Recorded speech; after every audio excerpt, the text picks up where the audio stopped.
Okay. Yes. Today we are in day 4, session 1, and according to our schedule, that today first session would be on introduction to big data, and will be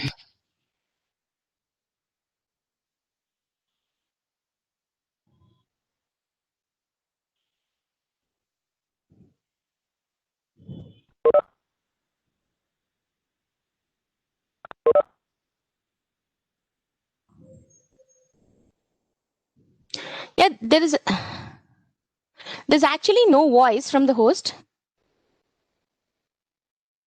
oh, sorry, it was mute. I will introduce one second. Is it fine now? Are you able to hear me? Yes, I can hear you. Yes. Yes. Today, according to our schedule, we are in day 4, session 1. First session would be on introduction to big data, which will be taken care by Deepthi Anandan, senior cloud solution architect at Microsoft. And over to you, Deepthi. Take it forward. All right. Good morning, everybody, and a very warm welcome to the session on day 4 once again. So we will talk about big data and what is it that big data can do for us on the cloud. Just so to introduce myself, I have been with Microsoft for about 8 years now. Otherwise, I've been in the industry for about 18, out of which always I have focused my life on data and related aspects, which led to business intelligence, big data, and of late AI and ML. Let me turn off my video because that's going to give you a better bandwidth capability, and then I'll get started with the session. So to begin with, we need to understand what is big data and why are we talking about big data so much in recent times. All of you who are watching this session will have at least 2 devices, a laptop, a tab, a mobile phone, a smart TV, and so many other devices. That means there's an explosion of devices. In fact, we have more device per adult person today, especially now with the pandemic and the lockdown and everything being online.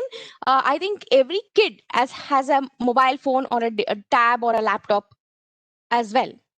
If you need to know the latest news, where would you go? To a website today, right? The print media is slightly old. You would go on to Facebook, Twitter to share your feedback, thoughts, comments. It could be about a new product being released, or it could be about a movie review or something that's happening and you don't like about it. Everything is connected today. It is the web traffic is so huge. That's because everything is being done online. It's just not digitization itself. The volume of data that we are collecting, like for example, every click and its analytics, is leading to vast volumes of data. The first 3 things that I spoke about, like device explosion, social networking, ubiquitous connection, they were still human beings who were doing the clicks or the tweets or an action, and that was generating data. We are also in another era now where the network themselves, where the sensors themselves are generating data. For example, if you want to do a footfall analysis, you walk past a scanner and then your count gets automatically increased or decreased. Let's take AC, for example. If it is set up in a conference room, it will automatically increase or decrease in the temperature based on the number of people and the influence of outside weather. So we have big data. And then, didn't we have this data sometime back? We did, but we didn't store all of it. We didn't analyze all of it. For that to happen, there had to be a revolution where the storage, the compute, and now I can even say that getting analytics out of it is less expensive. So we have gone from storing 144 MB in a floppy to a CD to pen drives in which you can have TVs of data, and it's the size of a pocket. It is something that will fit into your pocket and you can carry it around. Similarly, the compute has become very inexpensive as well. So when we say big data, what are the characteristics of this big data? We started defining it by saying there are 3 V's, there are 4 V's. Well, I want to speak about 5 today. Big data is a collection of data sets so large and complex that you cannot handle it in a tool like an RDBMS, which has been a data tool for a long time. I'm sure we all started with SQL Server 7.0, 2000, Oracle 8C at that point in time, or some of the open source databases which came on and off. Now, when people started storing images, there were two ways of storing it. One, convert it into bits and bytes and store it on inside the database. The database would become too huge, or store it outside the database. That was the introduction to big data. Store it outside the database and store a link to where it is stored within the database. That's how we manage CVs, photographs, and so on and so forth. But now we've gone beyond that. If you store things, some things within the database and some things outside the database, outside an RDBMS, how do you search it? How do you analyze it? How do you visualize it? So big data is something that cannot be handled within an RDBMS. Capacity of RDBMSs are growing by leaps and bounds. You can deal with petabyte size information inside an RDBMS. We have got things like big data compute within that. We have got clusters within that and all of it. But still, there are certain other nuances where dealing with big data using some of the big data technologies would make capturing, storing, searching, sharing, analyzing, and visualizing that data simple.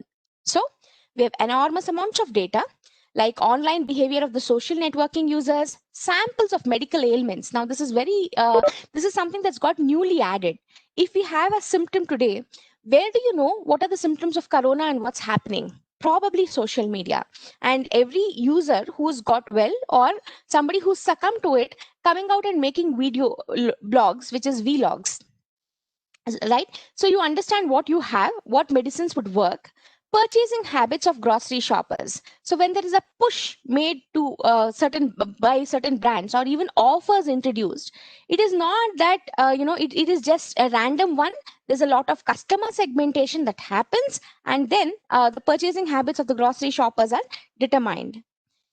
Crime statistics of cities. How do you know a particular city is safe? How can you analyze the CCTV feeds? How many of the crime gets reported? All this becomes very important. And finally, like I said, the things themselves communicating that they are reachable, communicating what they have seen is what we're talking about. So in terms of size, it's about 40 trillion gigabytes of data that we're estimating in 2020 this year. And 90% of the data in the world has been created in the last 2 years. Okay. The 5 V's, like I said, one is the huge volumes, which has gone from gigabytes to terabytes to petabytes to zettabytes to, I think now there's one more term called yettabytes, though there are no yettabytes of data yet. The speed at which the data gets generated, it is not just high velocity, it is the stop, right? So IPL is happening, there are a huge variety of tweets which come in, and then suddenly it stops.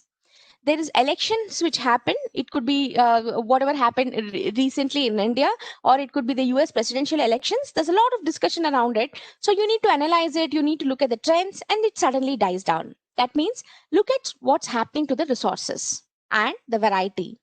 Well, today, if you have to take notes on something, how many of us write on pen and paper? How many of us use something like a OneNote to take notes? And how many of us just take photographs? And isn't that photograph data? Wouldn't you want to be able to search what is there in data? So creating video files, audio files, sharing PDF files, all that is very easy. And so you have a variety of data. And we have veracity of data. That is, there is uncertainty of whether this data will come in, whether this data is even accurate. Is somebody doing it just because they are annoyed with one particular incident?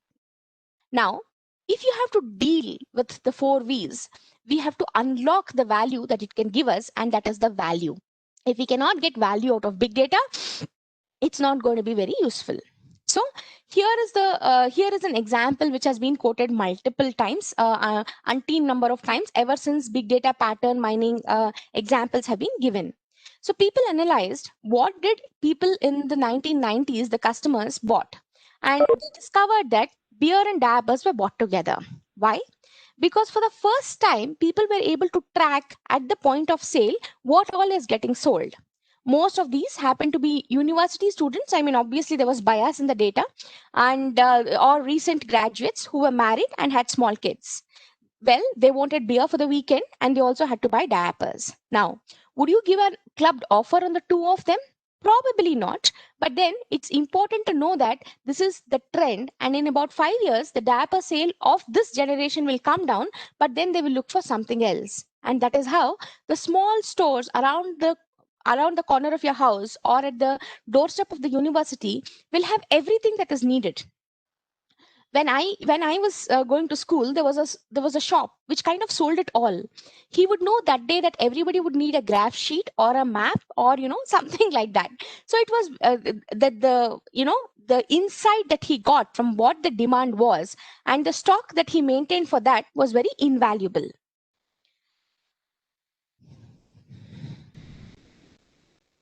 Okay, so let's see, how do we deal with big data? Initially, business intelligence or BI, where we built warehouses, was the most important aspect of it. There was some source systems like OLTP, online transaction processing systems, enterprise resource planning, customer relationship management, and some line of business applications. They went through an ETL phase, which is extract, transform, and loading the data. And where did that data get loaded? Into a data warehouse. So initially, we all know that there are different forms of normalization. People generally normalize up to the third normal form in OLTP systems. And when I say OLTP, ERP, CRM, LOB are all OLTP systems, right? So the data was normalized. That means the repetition of data had to be at a minimum level. There was no table which contained the same data as some other table. It was at most a foreign key relationship. So inserts, updates, delete worked very well. When we wanted to analyze the data from all these systems together, there were certain nuances, right? In one, DDMM format was there. In the other, MMDD format. The currencies was different when you wanted to analyze the sales at a global level, whether it was in euros, dollars, Singaporean dollars, INR. What happened to the currency of it? And there were so many different things. I mean, if somebody sold in pounds and if somebody sold in kgs, how did you normalize all of that? And that is when a data warehouse and Kimball and such other people came up with star schema and snowflake schema, where they decided it's okay to repeat the data multiple times, but then I don't want to join so many tables, because join is a costly operation and most probably we'll never be able to get any visualization out of it. So from the warehouses where the data was extracted from the source system, loaded and transformed to make it uniform, remove anomalies, make sure data is consistent, the data warehouses were formed. From the data warehouses, the cubes evolved, where we could slice and dice the data, drill up and drill down the data, and saw some reports and dashboards. So at some point in time, this system began to creak. And even now, there are a lot of BI systems, and it adds a lot of value to what we do. So when did the creaking of this traditional approach happen?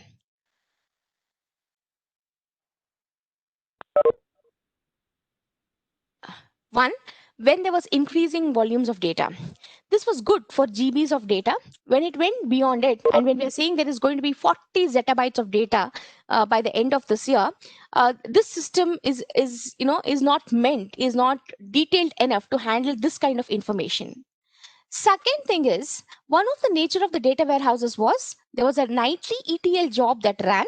The next morning, you could understand what happened the previous day.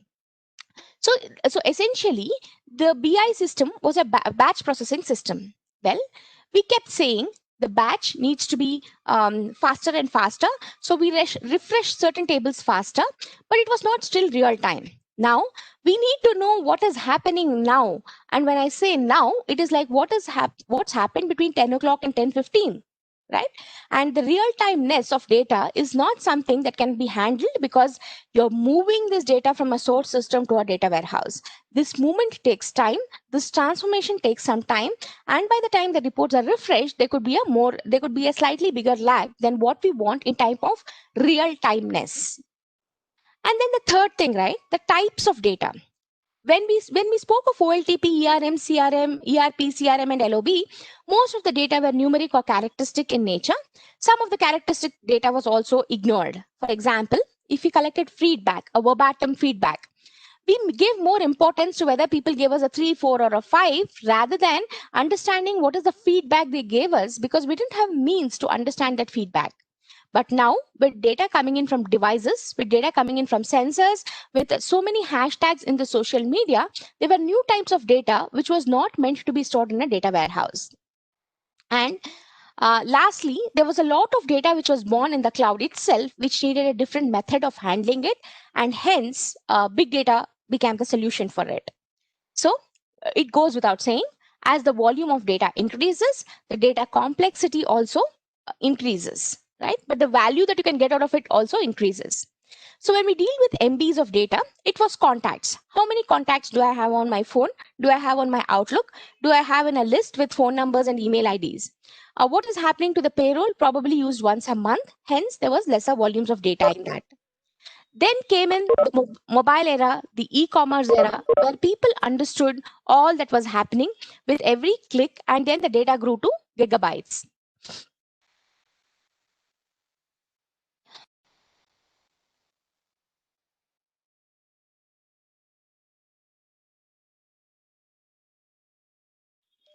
Apologies, folks. And then came in, and now we are dealing with petabytes of data. We are dealing where we are looking at spatial data, GPS coordinates. How many of us rely on a map to take us from one place to another? How we also anticipate time using that. Now, did you actually take that journey? Did you abandon that journey? Can there be a recommendation made to see what you can do with that data? Is all what comes from big data analytics. And this is what is generating big data as well. Like I told you, we have moved from petabytes to exabytes to zettabytes to yottabytes. Here are some numbers to say just how big it means when we are saying that there's a petabyte of data. So to deal with systems like this, when the traditional RDBMSs in the data warehouses started creaking, Apache Hadoop was introduced by the open source world. So here, the emphasis was on two things. One, do not try and store every data in the same server. It's not possible. You can't keep rearranging every time you needed a bigger server. Now, that also happened for some time. If you started off with a 32 core, 64 core machine with 128, 256 GB of RAM, you wanted a bigger size, you bought a bigger size machine, moved all the data from the old machine to the new machine. Now, with the volumes of data and with the speed at which data is coming, you can only add another disk. You cannot change the whole system. Came in HDFS, which is distributed file system. That means you store data in different files, and we'll figure out a way in which we can get value from that together. Okay. Now, the processing also cannot happen on a single machine. So you distribute the processing to where it happens. That means the primary change between a BI system and a big data system is you move the code to where the data is, get information from there, and have some kind of a controller or a master node which will put all of this together. So because of the distributed file system and distributed processing on the data nodes, Hadoop came into being. Now, how did it deal with volumes of data? Like I already said, the files were distributed. Sometimes you had replicate copies. Sometimes, I mean, there are different ways. You can replicate certain dimensional data. You can do a round robin of it. You can do a hashing distribution of it. There are different ways in which data can be distributed and data can be collated back.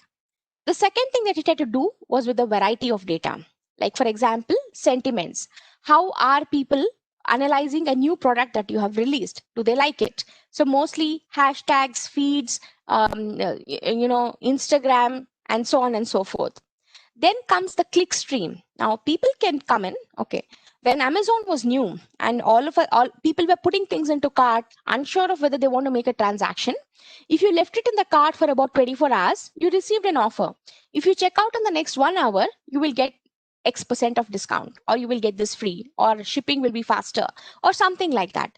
So how did they come up with that? They looked at what products you had clicked on, where you had gone into the details, what was in your wish list, what was in the cart which you had not checked out. So look at what kind of analysis is happening, and on data on which you might not even want it, you might just disbandon it and go away.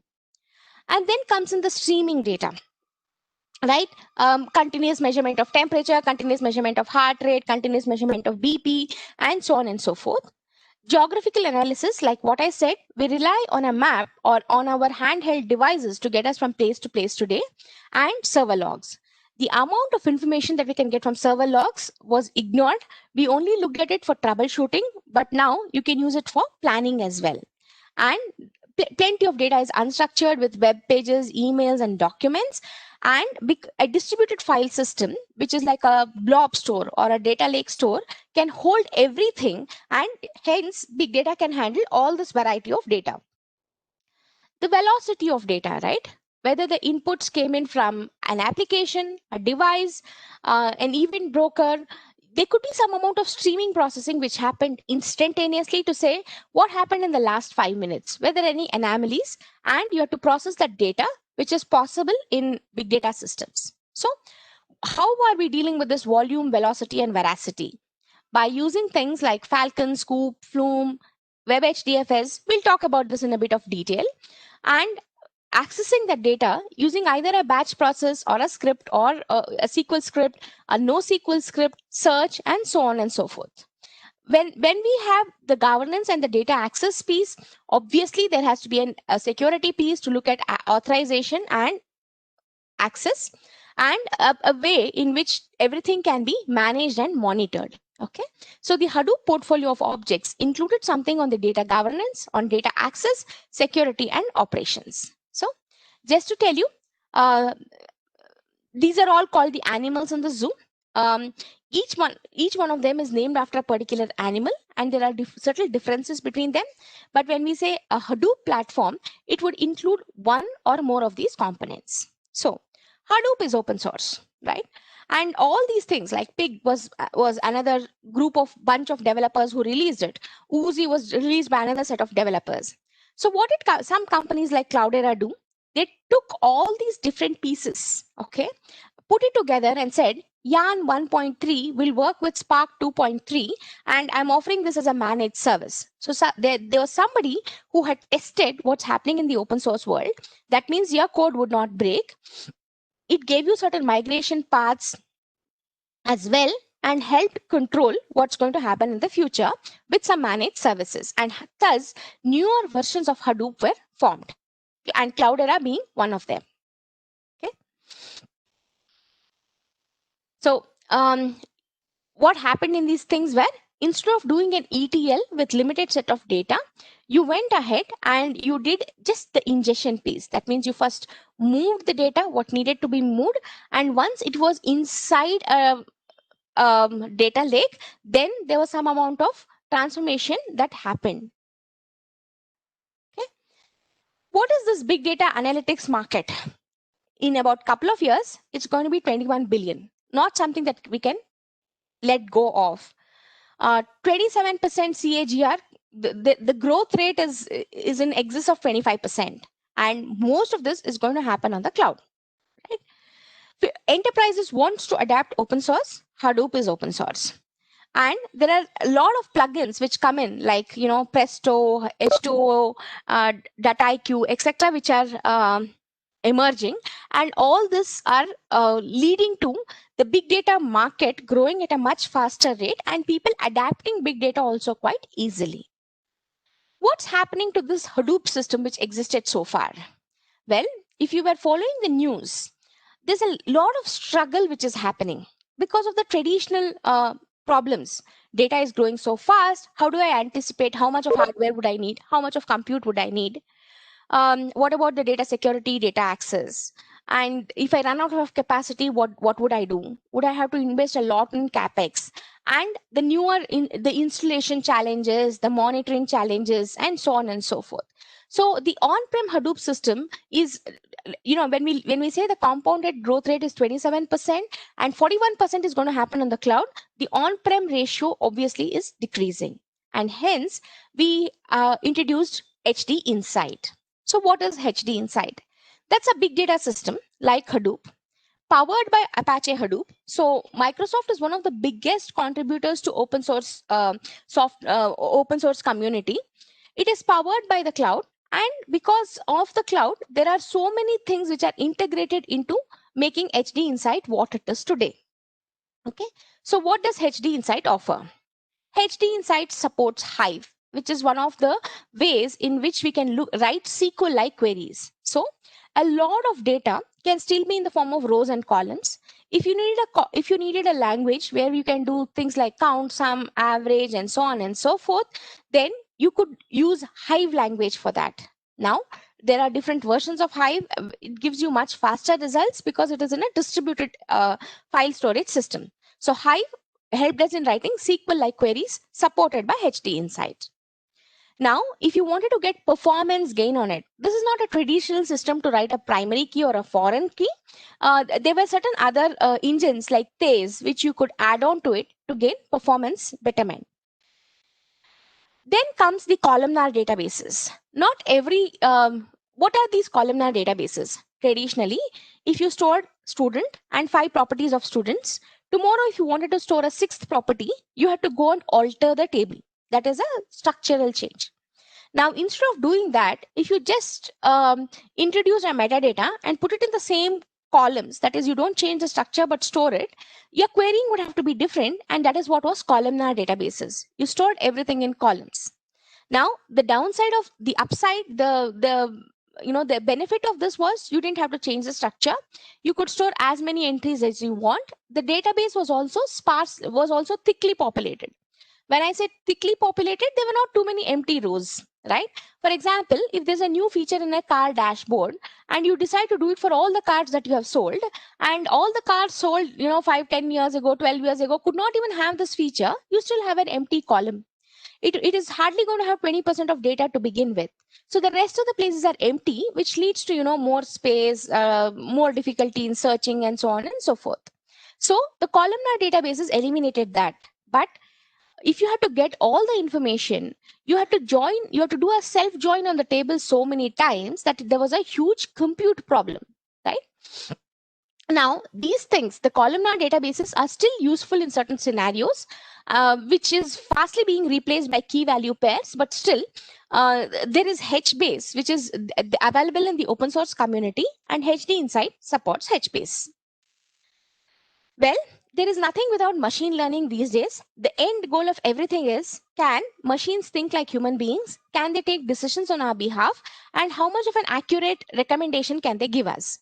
For that, there are certain libraries like Mahout, which helps us in doing classification, clustering. If you have done the session yesterday at the same time, we looked at a classification problem. So this is also available in the open source packages like Mahout, and HD Insights also support Mahout. Now, Storm is not something that we would recommend going forward. We would rather prefer that you use Kafka. But here is something that can get data from millions of sensors across the world, identify only the anomalies that needs action and trigger them off, right? So, but HD Insight still supports Storm if you're using Storm. So the total cost of deployment, what are the benefits? First thing, HD Insight auto replicates data. So you don't have to worry about data redundancy, high availability, and so on and so forth, because this is a service. Any service, any platform as a service or software as a service, which is offered by Azure, will automatically take care of certain operational features, which includes high availability. We give you an SLA on the availability of data. Second thing is, if you have to deploy, let's say a Kafka cluster with a Spark cluster, a Storm cluster, it could take a lot of time to set it up and running. Whereas on Azure, it can happen in a much quicker pace, right? It could get deployed in minutes. And you don't have to pay when it is not being used. All your storage is in the storage system. The storage is intact. You spin up the clusters only when you want for compute, and then you get rid of the compute when you don't want to use it, right? That is the advantage of HD Insight. Let's actually switch gears and understand how to create a HD Insight cluster at this point in time. So, like yesterday, I'm opening my portal, which is portal.azure.com. This is where you would get access to the Azure system and work on it.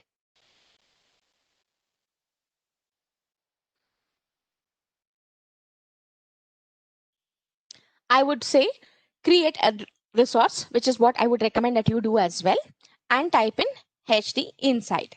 This is our service.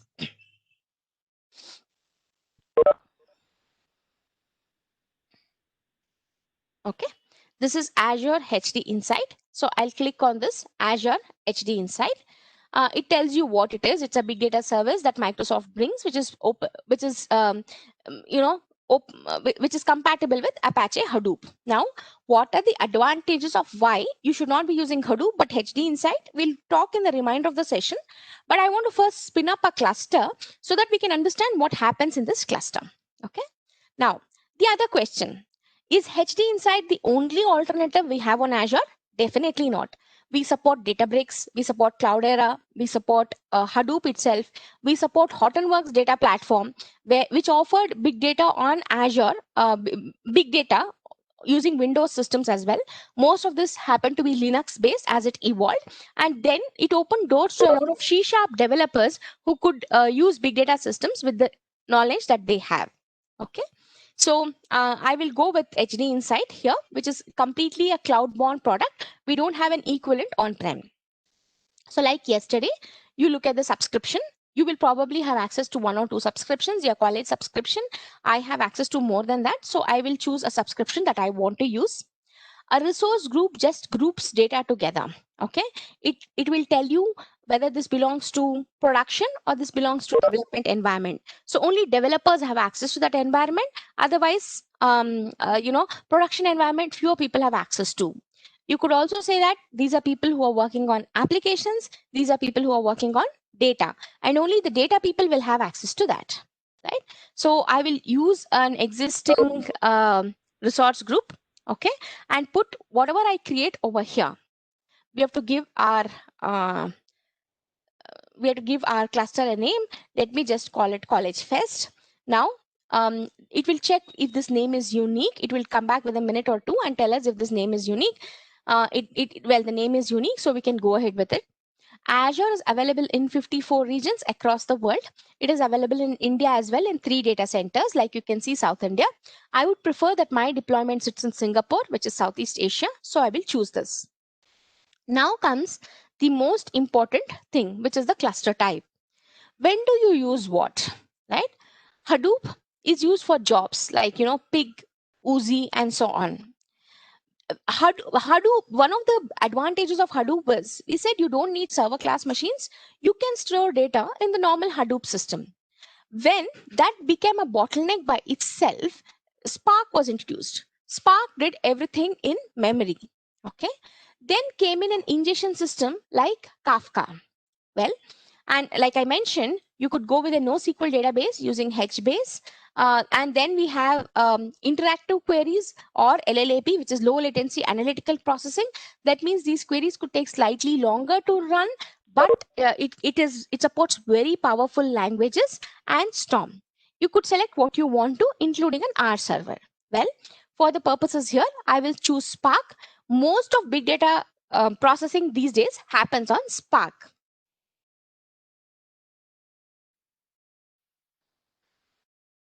Now, when you choose Spark, it will give you the different versions which are supported. So Spark 2.1, 2.2, 2.3 is all what is available in open source world as well. There is uniformity when you say Spark 2.3. Some of it is in HDI version 3.6 or version 4. Version 4 is the latest. 3.6 is being the most stable one. I will use 3.6. What are we doing here?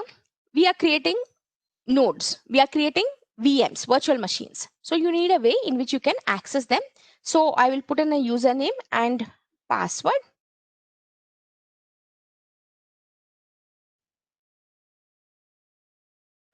Okay. Now you can also have an SSH user. I will say that, use the cluster login for the password as well. You could just go ahead and create here at this point in time. What have we done? Put it in a particular resource group, given our cluster a name, chosen the clusters, chosen the version that we want, and there are certain other options, right? For example, storage. I could go with a blob store, or I could go with a data lake store, which we'll talk about.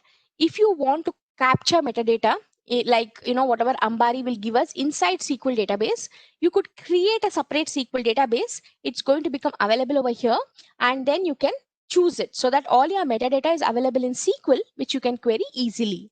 If I don't, it will go back and store in the file storage system.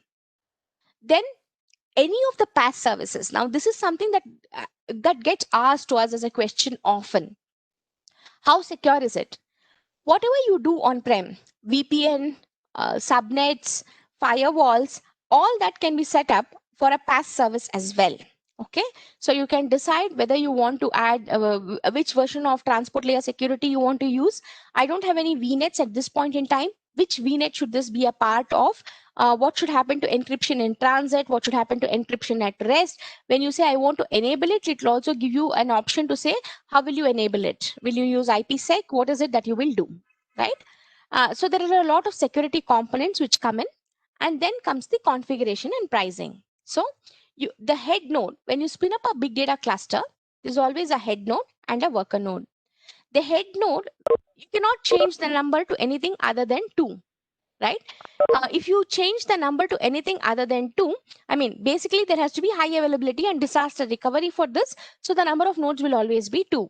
The worker nodes, you can change. You can say, I want to start off with 1 node. One worker node is sufficient. Is one worker node always sufficient? Probably not, which is why you enable auto scale based on a load or based on schedule. And if you say you want to base it on schedule, you have to pick up what date, what time you want it to scale, which can happen when you are running batch processing systems. You know that load will arrive every weekend, every month end, every quarter end, and so on. Or just give me 1 second, 1 second.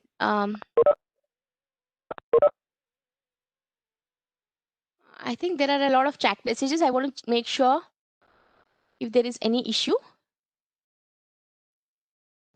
No. You please go ahead because just one small announcement. See, meeting room will be locked 15 minutes of the commencing the session because people are coming 10:30, 10:40. So that's what I have locked the meeting room. Please come inside the meeting room within 15 minutes of the session commencement. Yeah, please go ahead, Divya. There, Divya. Okay, fine. Thank you. I just wanted to make sure that there are no logistical issues in terms of hearing or seeing or something like that. Okay. No, nothing. So, Please go okay, ahead. sure. So now I'll say load based. You can go from 1 to, you can go up to 4 nodes over here. Okay. So that we are discussing what can happen with the configuration. You can add some tags to it. At this point in time, if you want to add other packages, these are basic things that will get added. If you want to add a script action, like for example, if you want to add Giraffe or Solar, which is a indexing system, or if you want to preload certain Hive libraries, you can do that. You can say install Solar. It will tell you where do you want to install Solar, in the head node or in the worker node or in both the nodes. You click on OK. When the nodes become available, it will automatically install Solar in this. Right? I will not install Solar at this point in time because it will just take additional time. All right.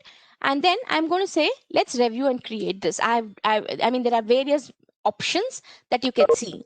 Just remember that when we are creating this, we are spinning off VMs. So it's not going to be instantaneous. It will take a few minutes, like probably, 10, 15 minutes for the clusters to come up. Okay. So in summary of what we have taken, we are saying we want Spark 2.3 clusters. Which subscription have we chosen? Which resource group is it going to be available in? It's going to be in Southeast Asia. The cluster name is called College Fest. What is the username and the SSH user? And the password is enabled. We should know the password.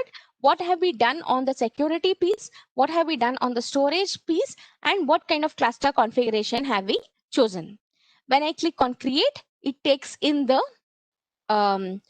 it's going to validate whether I have got the create this from a user point of view, and it's going to take in that request and start creating 2 head nodes, 1 worker node, because right now we're going to create it with no load. That means it has to spin off at least 3 jobs, 3 VMs, and it has started doing the deployment.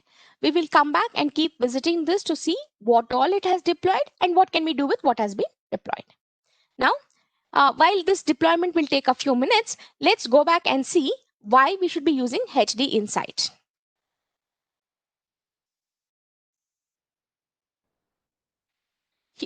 Why customers like HD Insight? We are saying this is an enterprise ready managed platform. Okay. What do we mean by enterprise readiness? First thing, it's open source. So, it's customizable. There is no vendor lock-in. You can ingest the data to do an interactive exploration as well. If you need to migrate from your on-prem workloads or from any other system that you're using today, there is no fast migration because there is no change. You can use the same tooling and there is no new learning curve on using HD Insight. Okay, it can be used for a wide variety of use cases. What is the other portion? It's enterprise ready. What do we mean by enterprise ready, managed and secure? First thing, it's a service. So when we offer a service, we come with an SLA. So we are guaranteeing 99.9% times of availability and uptime. This is a financially backed SLA.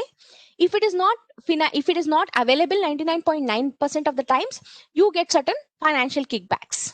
Now, you would want to measure the health of this continuously going forward. In the open source world, there is Ambari, which comes pre-installed with HD Insight. And on top of it, we have our own log analytics platform, which also will give you a lot of insights. There is cost control to intelligent auto scale, like what we mentioned. It could either be based on load or on schedule. Who can access this cluster? What people can do with the data that is there in it is managed by role-based access control, RBAC as it is popularly called. And there is strong network isolation through VNets and service endpoints. So as I mentioned, even though it's a service, you can manage your security completely, right? And then, moving forward, we are saying that there is a faster release cadence. There's a new release being made on HD Insight every 3 weeks. It's an emerging Apache product. It's scalable. It's available. Newer features like Flink, Druid, etc. gets added onto it as it becomes available in the open source world. In fact, Microsoft is also contributing to a lot of these things being made. So it's optimized for cloud. It's natively built on cloud. Okay, that's another option, and it is smart and simple. It's a lot of it is used in-house by our own teams to understand how we can take it forward. So it's built upon Apache distribution and it is delivered and supported by Microsoft, and that is the advantage of Azure HD Insight. How are people using it? In the last 12 months, we have had a 2x growth in numbers. There are about 10,000 running HD Insight clusters every day. 5 lakh cores are being currently used. Okay. There's one deployment with 800 nodes and 16,000 cores. So lots of it. And about billions of batch jobs it runs. And there are 700 million Spark jobs per day. So the customer momentum is really, really very huge. Okay. So now let's look at some patterns and best practices. What kind of storage, what in the network did we choose, and why should we be choosing that? Now, should you be using Hadoop or should you be using Hive? We'll discuss some scenarios as to when you can use what. Well, the normal solution for HD Insight is there's corporate data. Okay, there's a cold path and there is a hot path. This is normally how you will design it. The cold path is where you do batch processing. The hot path is where you would want to look at results instantaneously. All right. So there is corporate data. In the cold path, once a day, once a week, depending on what the need is, or maybe, once in 6 hours. But basically, it's a batch processing system. You put data into Spark, Hive, Pig on HD Insight. When we say put data on, basically store it either in Blob Store or in Data Lake Store. Do an ETL, get information, prepare a serving layer. Serving layer can be something like HBase or Cosmos DB. That means you get the raw data over here. You process this data using something available in like Spark, put it into Cosmos DB or HBase, and then it can be accessed using Excel or Power BI, which is a reporting tool, Python, and so on. Okay. And then comes the hot path. The hot path is data comes in, data is not stored. Data comes in, data is immediately queried upon, and then it is viewed. And there could probably be functions, triggers, alerts, and so on and so forth. For example, if a car is passing through a toll booth, between the toll booths, there could be 5 minutes. Maybe it will take to pass through because these are well-maintained roads and no traffic. There are no traffic lights there. Within that time period, it has to identify if it's a stolen vehicle, if the license is if if the insurance has expired, if it has been involved in an accident, do certain checks and capture it. So basically find out what happened in the last 5 minutes. Look at scenarios like you want to identify if there is water leakage, if there is theft of electricity, and so on and so forth. Very good path. So generally the solution architecture will say, I want a hot path and I want a cold path. The solution architecture on HD Insight will give us these additional things. To move data from the corporate data center or from devices and sensors, we have something called Azure Data Factory. It's an ETL or an ELT tool where you can write pig scripts, Hive scripts, SQL scripts. You can start Spark jobs. You can spin off a cluster and you can delete the cluster. So it will help us in the governance. It's by default integrated with Active Directory, so we know who has access to both portions. And then there is network security groups, which is a part of it. Like I told you, not all your front-end applications need to access this. It need not definitely be open for public because that way you can keep it as secure as possible. There are a number of keys. We typed in a key. Should every administrator should know about it? Should an Azure administrator know about it? Not necessarily. You could put it in a key vault and access from there, and log analytics will help us understand what's happening inside. So the different kinds of clusters, we support Kafka, Storm, HBase or Phoenix, interactive queries, Hadoop, Live, Zeppelin or Jupyter notebooks, which are very popular for Spark, and Hive, MapReduce, Oozie, and Scoop for Hadoop. So all these things which are available in Apache open source project is also available in HD Insight. But then what you don't get out of the box is this governance piece, which is so important to make things go live and reduce the time that is involved in managing them in the Apache projects. So let's see, when should we use Spark? When should we use Hive? What kind of storage system options do we have? And so on and so forth. Starting with the analytical workloads. Let's say you have a batch streaming and interactive query. You need fast in-memory processing. It's perfect for ETL scenarios. You need to do some machine learning. Like I'm saying, use Spark. Spark does not depend on I/O of the storage. It depends on what happens in memory. So if you want to do any machine learning or batch or stream processing in general, use Spark. It's going to be pretty fast to use it. The other portion is Hive, right? If your data, it's huge data for sure, but it needs rich SQL semantics, like I said, from, where, group, by, and so on and so forth. If it requires atomicity, consistency, isolation, and durability, if you need to have some materialized views and row and column access control, use Hive. Okay. So what we're saying is, if you just need to do data integration and ETL, you could either use Spark or Hive. Possible to do both. If you need to do more machine learning, like, build algorithms, use algorithms like XGBoost, like what people were saying yesterday, or, any of the a neural network or something like that, or a decision forest, then use Spark. If you're trying to build an enterprise data warehouse using big data, where you need very high concurrency, then use Hive. Okay, so I think the choice is clear. For machine learning, use Spark.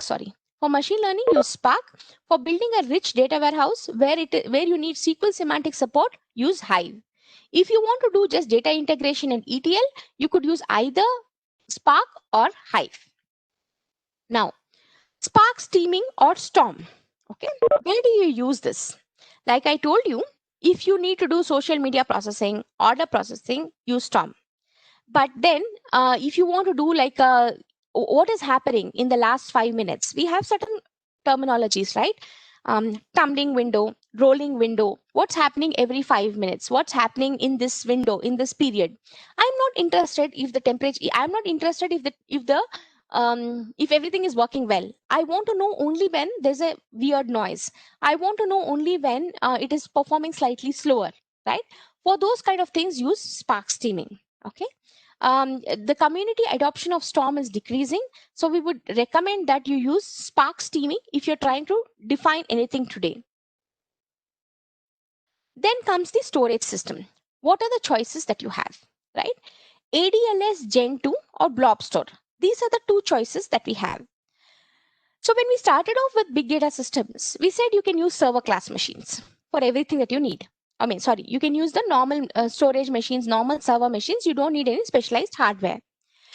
The volume of data has been growing so much that at some point in time, you will actually need a specialized storage system, which is optimized for dealing with petabytes of data, right? Because IO itself will become a bottleneck. That's why we would recommend that you use ADLS Gen 2, which has got higher throughput, consistent latency.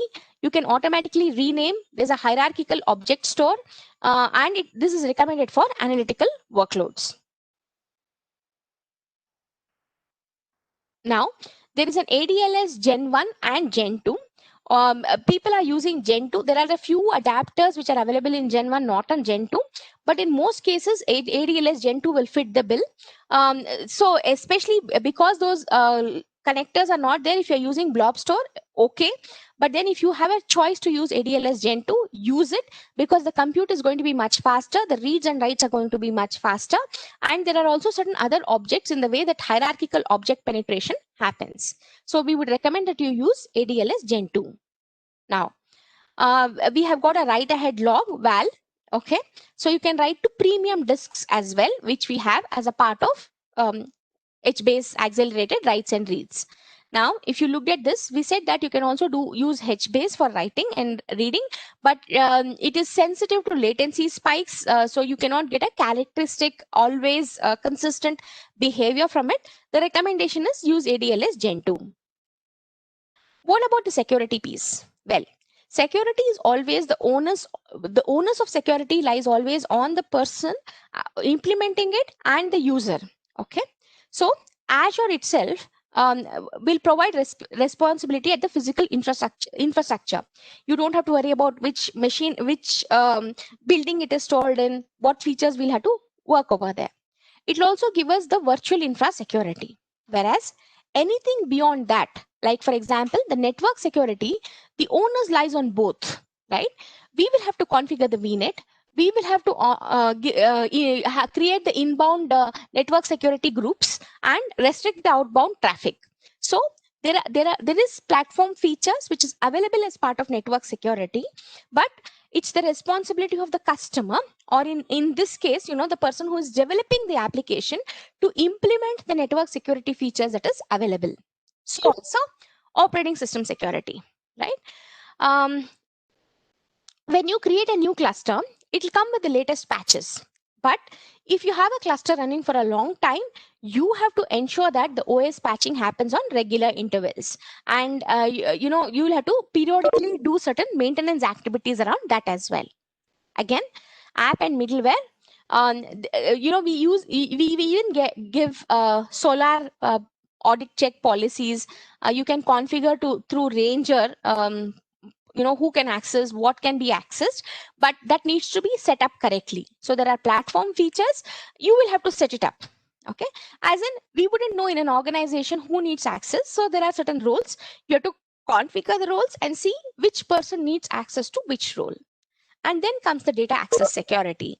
There is a transport layer security. There are customer managed keys. Like we said, you can put this in a key vault. You will have to enable the TLS transcription, because at certain point in time, you might not need it. Everything has got an access control list. So you will have to define that. Like we are saying, you can make every piece of HD Insight deployment very, very secure. Certain things lies with the provider, that is the infrastructure team or the Azure team will take care of it. The rest, like networking, OS, app or middleware, and data security, needs to be taken care of by both. Just to say that on the network security side, there are things like route tables, as it may be called.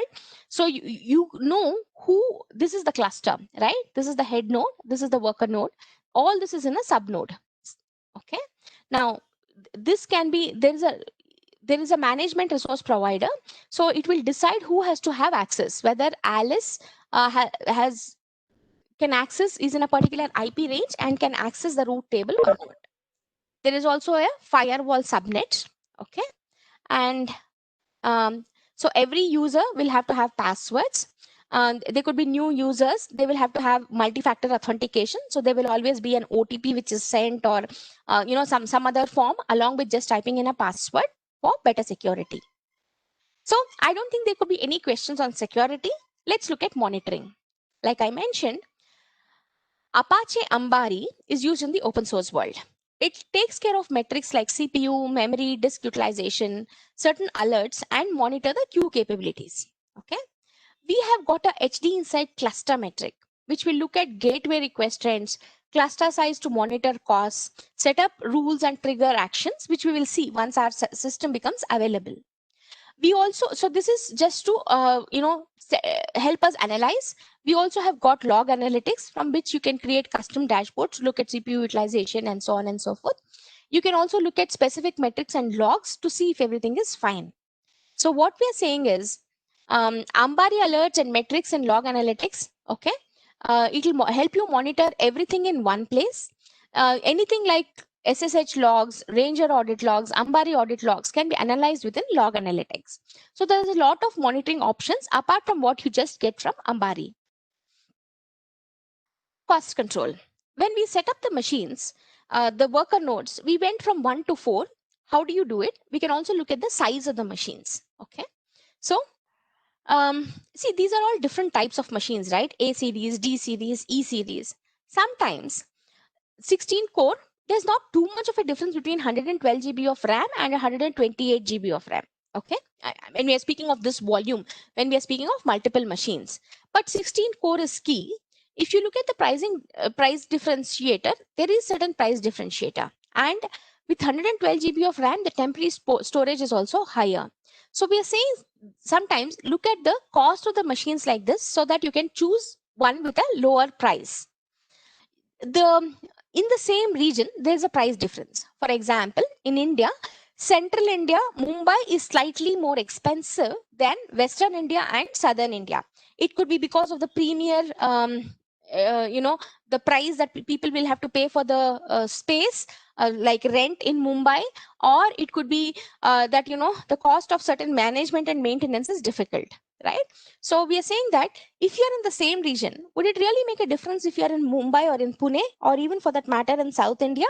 So here we have given a difference where Central US and North Central US, same kind of machine, same machine, E16, B3, 16 core, there is a bit of a price difference. Use that one. Delete clusters when it is not needed. Data is not deleted. You can have an action script to say, delete it when not in use, okay? Or even spin it up when I'm anticipating a load. So this can happen automatically. You have to set it up, control your price. This is not true on-prem. In on-prem, even if you delete the machine, you're still paying because you have already bought it. You can resize the machines also when you create the next load, and you can auto scale based on the schedule or on load. It was in preview, but now it is not in preview as we saw it. So load based, define min and max. Okay, it will help us do it. You can look at the cluster size over here.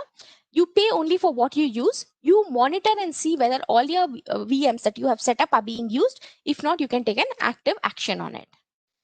Lastly, the migration. How easy is it to do a migration? Well, for that, let's look at what are the triggers to migrate to a big data workload. First thing, there's shrinking investment on-prem.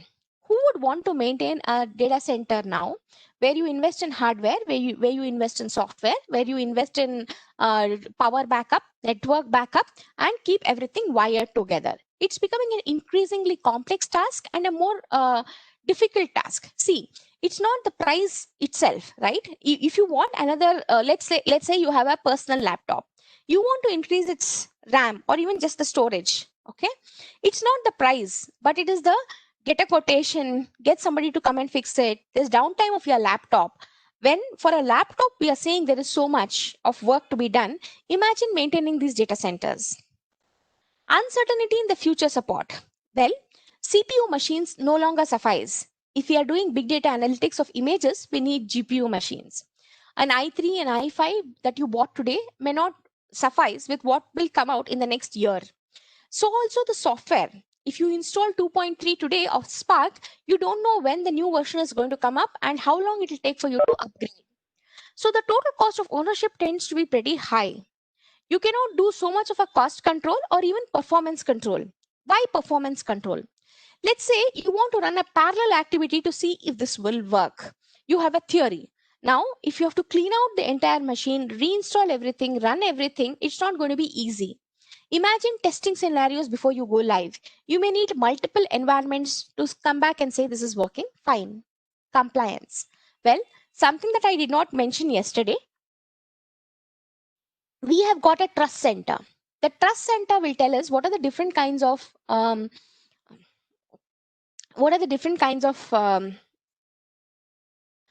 policies we have, like ISO compliance, HIPAA compliance, FSA compliance, and so on and so forth. We'll take a look at the trust center today. So when you say here HT Insight is available over here, even MeitY, Ministry of Electronics and IT, we have got a certificate from them. So any data that is available on HT Insight, it is easier to make the application compliant with any standard that you need. Automatically HADR is available. So there are a lot of migration triggers, and the migration path itself is easy. You plan to migrate, do an assessment of what is there on-prem, look at what is the complexity, how much you might have to refactor and so on. Look at what is the cost involved, and you get a lot of support from Microsoft engineers in order to do this migration. So it actually becomes very easy. With this, I kind of, this is what I wanted to share with you. While you post your questions, let's go back to the cluster that we are creating and see where we are on the cluster. The cluster is ready. Okay, it's taken a few minutes. In fact, I can tell you how long it took. It has taken about 9 minutes to deploy the cluster, as you can see. Let me go to that resource.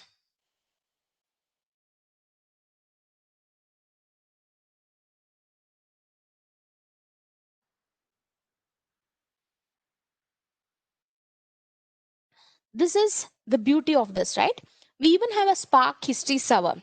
This is a very new feature that was available.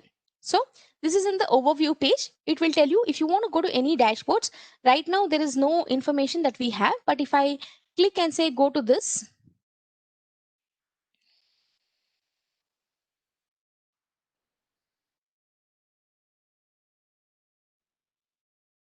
right now there will be no information, but we'll just see what all things we can get from a Ambari dashboard. Okay, let's just give it. No, not now. No, please.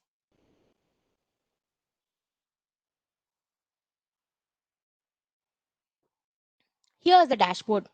It says 7% of my disk is used. Okay, there's only one live node. So when the load increases, you can come back and see whether it has auto scaled or not. There are certain other things in the standby. It's telling us why did this memory peak over here? That is because it was creating certain things at that point in time. What is the network usage?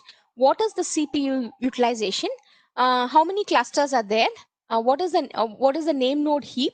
What is the RPC? I mean, if you are working with this, you would understand what each one of these means. We are not using any Tez commands at this point in time, but if you want to do any config changes on Tez, it is just possible to do it from here. I'm opening it up for the first time because I wanted to create a cluster and open that up. So kindly bear with me. If you want to do any changes to these features like the max size, the min size, the split waves, and so on, which are all like properties you can see of a SQL server where you decide certain things, everything has a dashboard, right? If I look at a Zeppelin notebook, okay, it will tell us what is the configuration that we need to start with. If there's no Zeppelin notebook, if you want to create a Zeppelin notebook, how do you start? You can say, I want to add another component to it, and then it will get started. So basically, this dashboard, even before we have done anything, is giving you so much of information. It just goes on to say that if you're running the jobs, everything will get listed over here as to how many jobs are running, and then whether all your jobs are being successful or what is it that you need to manage, like things like memory, network, CPU. If you want to view this as a heat map, you can view this as a heat map also.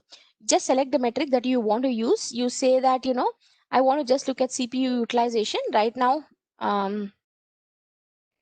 This is not applicable right now because there is nothing that is running, hence everything is in the same format. This is for the Ambari home and the Ambari views. Okay. Let's look at what changes we can make from here. We started off with a particular cluster size. So we can edit this cluster size, okay, and say that I want to go from 1 to 6 loads over here, and then you can save it. This saving will take time because it has to change some metadata. I'm not going to save it at this point in time. Okay, so you can even change this. Now, at the time of creating this cluster, you could have chosen different kinds of machine. We just didn't log in and make the choices at that point in time. You don't have to go with a 4-core 28 GB machine or an 8-core 56 GB machine. You can choose different kinds of machines that you need. Now, there are certain quota limits that can be set up to say that, you know, whether you are within the region, whether what have you used and what have you not used. If you need to go beyond this capacity, this is a check put in to ensure that you have access to what you need. Okay, you don't accidentally spin off clusters and keep it running because it can cost money. If you want to log into any of the cluster node by itself, you can click on this node. You can log into a particular VM using RDP and things like that. You won't be able to log in from here. I can use an SSH login and log into this cluster. If you have forgotten the password, you can reset the password also from here. Then comes the storage account. The data, okay, the data that we need to access into this cluster can be stored over here. Okay, so you can go into file, you can go into containers. We have got a container. You can upload anything that you want to over here. Okay, you can select a file. Right now I'll select a simple file like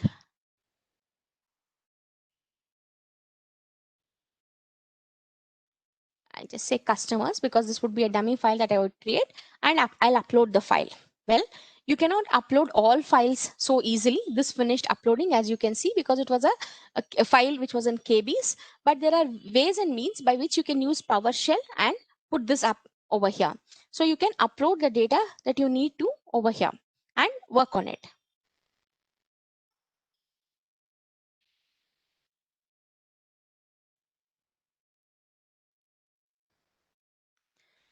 We spoke of installing applications like Solar or something like that. If we need additional applications at this point in time, like Data IQ or H2O or even Jumboon, you know, these are all different like Wandisco for migration, for big data migrations. If you need lenses, these are all like plugins to make life easier. You can just go ahead and say, I want this, and you will have to make a payment for this if it is not free, and then it will get installed.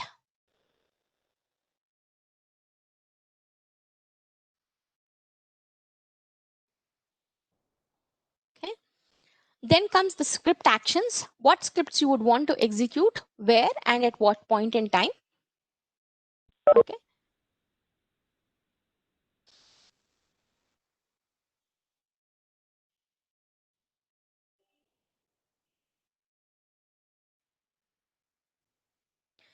If you don't want to do it at that point in time, you can do some preloaded Hive libraries over here. You can put it in the storage container, and you can add Zookeeper node if you want to, like, and click on create. It will get added. Now comes this monitoring piece is true for all Azure services. If you want to look at certain metrics, okay, in this cluster, if you want to look at the number of active workers, okay, instead of saying the max, you can just say average active workers. It will give you a graph. Okay. Now, instead of that, if you want to add another metric, and if you want to say, I want to take a look at gateway requests. Okay, there are no gateway requests as of now, so it will still say, you know, what are the gateway requests. You can also create an alert. Okay, it's just not about creating these widgets. You can say that whenever the average count of active workers is greater than 1, send me an alert. Okay, I mean, you can always go edit it and say that, when the active workers are greater than 5, send me an alert, because not more than 5 people are supposed to be working on this. So over the last 6 hours, right? I don't want, okay.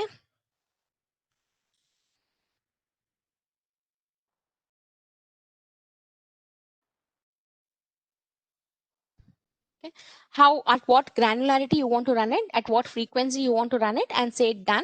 It will send an email alert whenever this count becomes greater than 1. So you can set up certain alerts over here very, very simply. You can set up an alert room and say what should you do and what should be the severity of the alert as well. If the severity of the alert, if you have, see, normally, let's say you're expecting about 10 threads to work on this.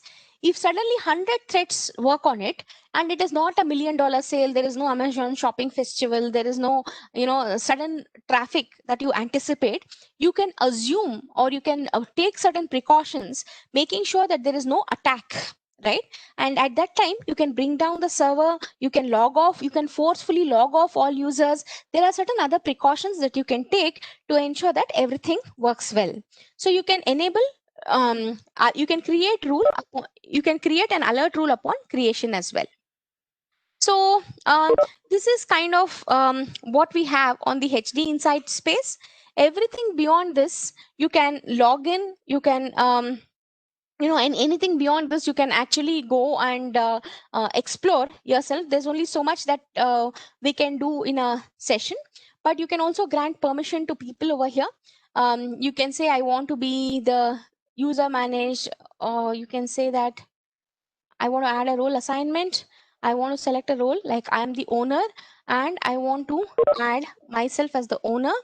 Okay. And if I say I'm the owner and save it, I'll have permission to do anything that I want. Currently, I'm also the subscription owner, hence it has allowed me to do it. Just saying that you can do any kind of access control right from here.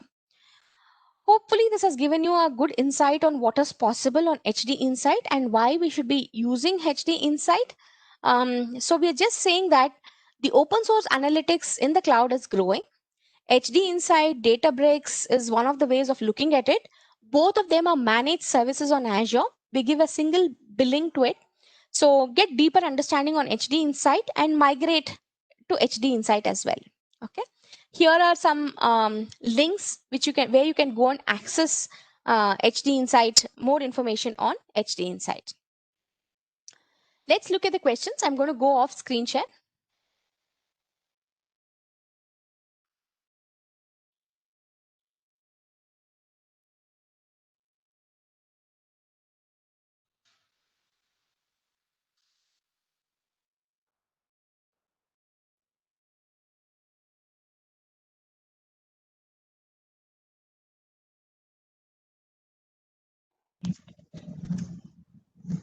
Deepti? Yes. Yes. Is it open for question or? Yes, it is. I'm just looking at the chat window to see if there's anything that's been asked, and I'll answer that first. Fine. You can open it up as well. Okay. One of the questions that we have is, how can data privacy be provided for big data? See, most of the data that we do an analysis on is anonymized. So when we get bank information, we don't say it is Deepti Anantram who's taken a loan of 1 crore and has defaulted from the last 3 months. It will be people who work in IT industry, who work for listed companies with a so and so salary bracket in a particular age group with this education background is now suffering. Okay, so most of the data that we analyze is done through segmentation. It could be product segmentation, customer segmentation, which is very, very important. So the data before the data is even released from any source system, the source system owners take on certain things to ensure that no data can be identified with this particular person. Some of the examples that we have, Ankur, are, how do you know that whether iodine should be included in the salt or not? There's a debate around that. So I wouldn't want to comment, but I have a doctor who is sister doctor who is heavily into community medicine. So If a lot of people report thyroid problems, or if a lot of people have goitre, then the government takes a decision that iodine needs to be included. Okay. How is the portion size of food decided? Now, you look at why do you always get 2 idlis when you ask for idlis and you don't get 4 or you don't get 1?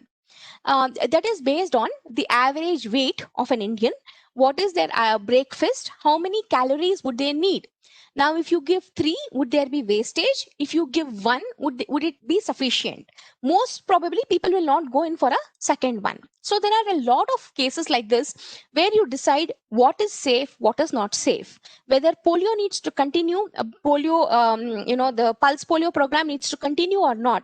This is all based on the vast community of data where everything is anonymized. It's the PII information with GDPR, the personally identifiable information with GDPR is very, very stringent. So I know who is storing my data, what amount of data is being stored.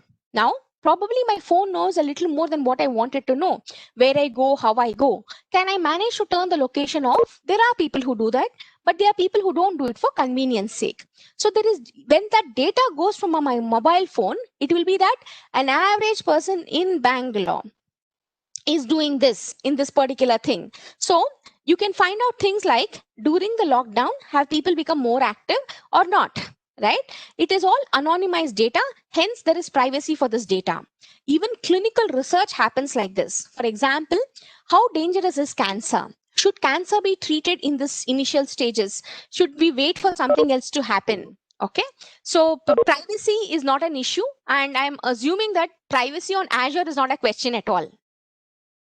One of the other questions that we have is, can we increase data quality of big data? Because data quality of big data is very less. Yes, we should, Balasubramanian Vishwanathan. Yesterday when we were dealing with machine learning, we said if this data is not available, if age is available for everything, things like, whether somebody works in private, government, etc. is not there. In a country like India, we even approximate date of birth today as well, right? Where if you go on to the rural sites, if you find that people are born on the 1st, 10th, 15th and of the month, it is just that they remember that this person was born approximately in the middle of the month or at the beginning of the month. And data is entered as and when it is, though it's becoming lesser and lesser, it is entered at will. So you have to make certain approximations based on certain other observations. For example, when you see a patient with very different results, okay, you go in for a second round of testing. Not only that, you correlate it with, do you see hair loss? Do you see weight gain? Do you see weight loss? And so on and so forth. We'll have to correlate. Big data cleaning is a bit of a challenge, but based on the domain knowledge that exists, it can be done, and it is being done as well.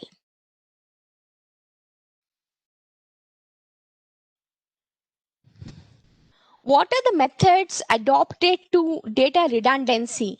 So Praveen, but I would want a little more clarity on this, but no data is redundant today.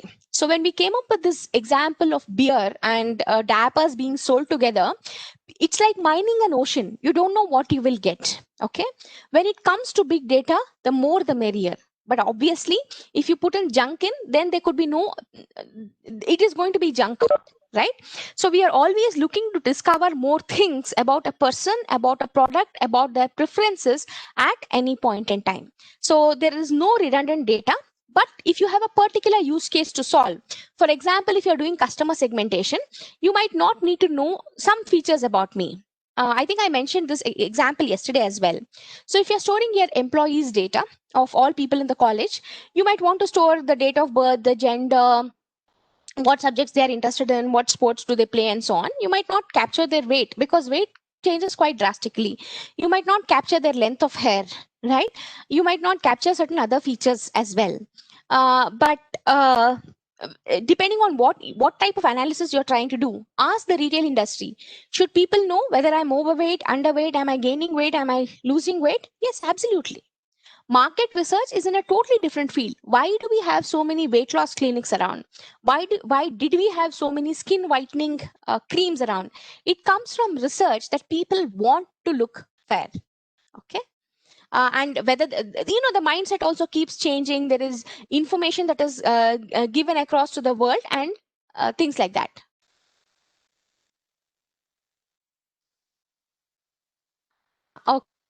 There's an interesting question on data lakes, data marts, data pond, and the significance of it. Okay. See, if we have a product database which says what are the different products we have a customer database, and we have a point of sale system. If we need to put all of that together, that becomes a data warehouse. Where in the data warehouse is still difficult to navigate, especially for business users. So you again create marts on which you can take certain action. Data lake is a store it all. You kind of put everything into the data lake. Now, data pond is another word used for the data mart. I think the data marts are going to be less and less significant going forward. We all build data lake, which is the central repository of data. If it is more structured in size and shape and format, we are going to call it data lake, data warehouses. What technologies are required to be an expert in big data? Honestly, it keeps changing. Any one programming language that you are great with, you could always use that. Preferably, you learn Spark and Python maybe, and you're good to go. And these are not languages which are very difficult. See, things are changing so rapidly, right? It's not about knowing one version of Java versus another version of Java, or one version of Spark versus another version of Spark. In fact, when we presented machine learning to IIMB students a couple of years ago, the session before mine was a huge debate on should people study Golang. There's a language called Go. Should people go towards Go or use Python or Java? And the debate was very split across. So we did a bunch of things on data lake, data warehouses, data factory, and machine learning using drag and drop technologies, because that is what is possible in a session, right? And it's very powerful. So people said, you've just put all our things to rest. Which language is powerful? Knowing the concepts, understanding the domain is the most powerful thing. Technology is an enabler to solve business problems, ma'am. Sunita Panda. So as long as we understand the significance of languages and verticals, I think we will be able we are good to go. The kind of databases that is used to store the data, it's wide open. My say is, if you need a database these days, use Postgre because it is really very powerful. MySQL. You could go with Azure SQL databases or anything like that. Big data in the medical field, I have already given examples of, whether there should be thyroid, whether there should be iodine in salt. This is a medical field application. Whether we should continue with the pulse polio medicine, you will never find out which individual has polio, but you know that a 3-year-old in Andhra Pradesh was discovered with polio, and then whether you need to redo it in that area or not. Especially to identify lifestyle diseases, identify if cholesterol has any impact on the body, identify newer diseases. The amount of research that's going on for vaccines for COVID are all examples where big data is being used. So see, this is a pandemic that has hit the world. So you get data and you find out whether what helped Chinese will help Americans, what worked for Italy, work for India. Now, India has been slightly safer because of the weather and all that, but have other countries with similar weather, how have they behaved? All this is big data in the medical field. Jai Kumar, this is my most favorite question of the day. What is the role of relational databases going forward? Well, we are not talking relational databases. It's here to stay. Banking systems are here to stay. They will undergo some changes for sure. Now, people are using facial authentication to authenticate financial transactions. You can do a video KYC. You can just call up an application, probably a bot on the other side, and redo your KYC. The way people are doing Jivan Praman Patra, the digital pension certificate, is very, very different. Relational databases will stay here for a long time. Please continue to ensure that your students know about relational database systems, the significance of primary keys, foreign keys, the right way to design an RDBMS, that's there. The OLTP systems will continue to be there. Imagine mobile applications, that's there. The source systems are RDBMS. So when you pull data into a big data system, you should know how to anonymize that data and take it and do significant changes to it.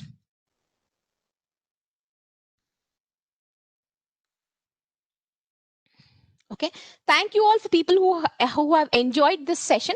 I have enjoyed with the questions, and I know the attention that people have had. Teachers always have a very significant impact on me in my life, and I'm glad we are talking to a bunch of them. So any other questions, I'll be happy to take them on.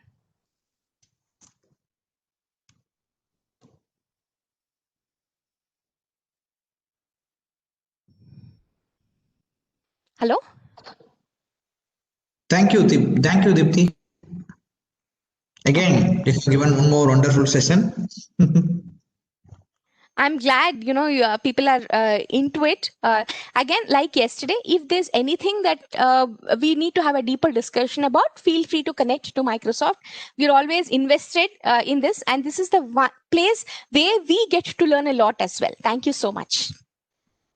Thank you, Deepti. And you may need to share your PPT, and I request already over chat, and I will send you email also. You need to share your PPT. If you send an email, I'll just reply. Maybe this is a little huge. I'll put it in a share drive and send it across to you. Yes, that's great. Yes, and is there any other questions to Deepti?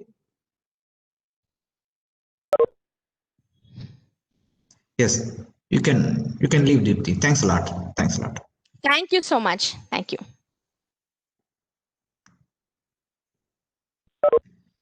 Yes. See, I request again all of you, please join the session 15 minutes, like when the session commences, within 15 minutes, you please join. And I will send the attendance link in between. And yesterday, people have filled, like morning session, they have filled around 3 o'clock, 4 o'clock. Again, people should not say that, sir, I do not get any attendance link in chat. It is your responsibility. Whenever you attend the session, you must have to fill the attendance link.